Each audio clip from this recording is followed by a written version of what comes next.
Social Studies 20-1 here, taking a look at source number one. Our theme for the week is going to be war crimes.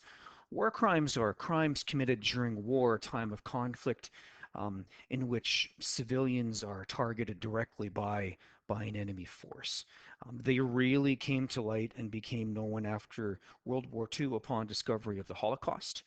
And so that was kind of the beginning of what is labeled a war crime and commonly accepted as a war crime, the deliberate targeting of a civilian population um, by an enemy force. So I'll give you a few seconds to read over this quote and then we'll take it apart.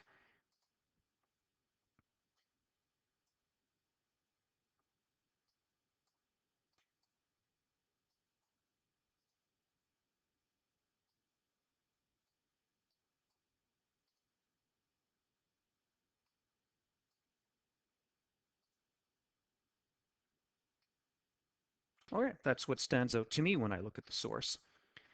So the guy saying that our vision of war, our concept of war, what comes to mind when we think of war is too influenced by World War II, which of course is the biggest war of all. And I talk a bit about, what made World War II the biggest war of all, what made it so well known. Well, you talk about the number of casualties, 80 million plus, the cost to infrastructure, the cost just to fight that war.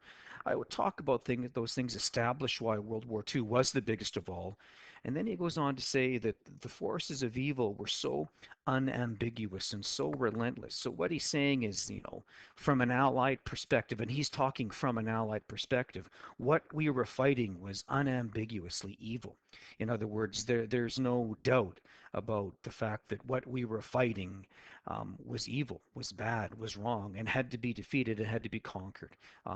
These forces were unambiguously evil, they were relentless.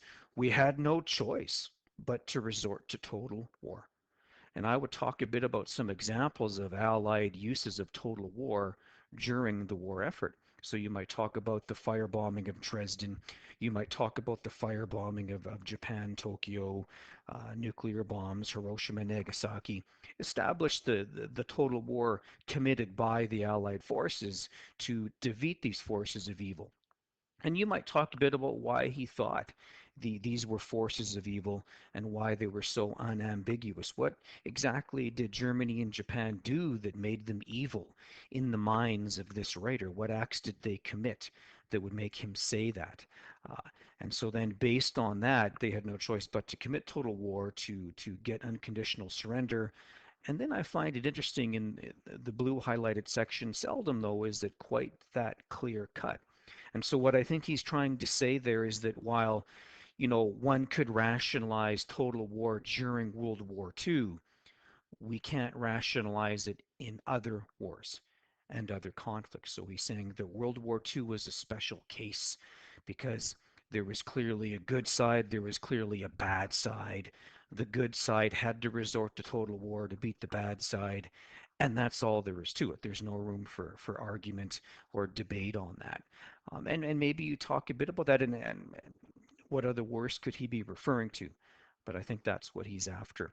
In terms of our links, well, I think we're looking at, for sure, foreign policy, fighting a conflict based on the way you see the world.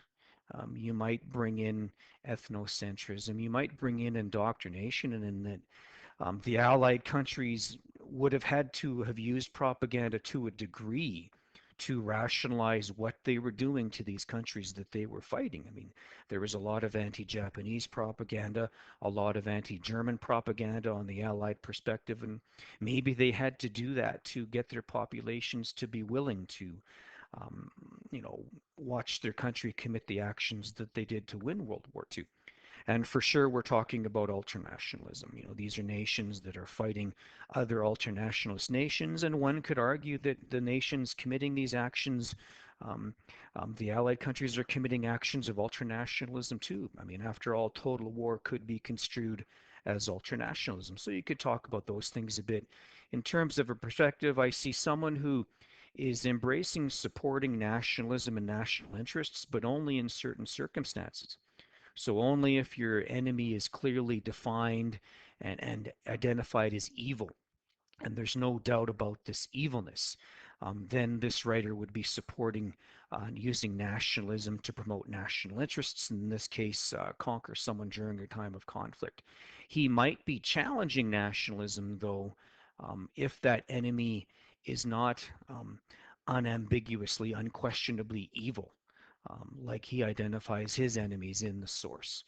And that's probably as far as I would go with that source. There's actually a lot going on, even though there's not much to it upon first appearance. Hope you like that one.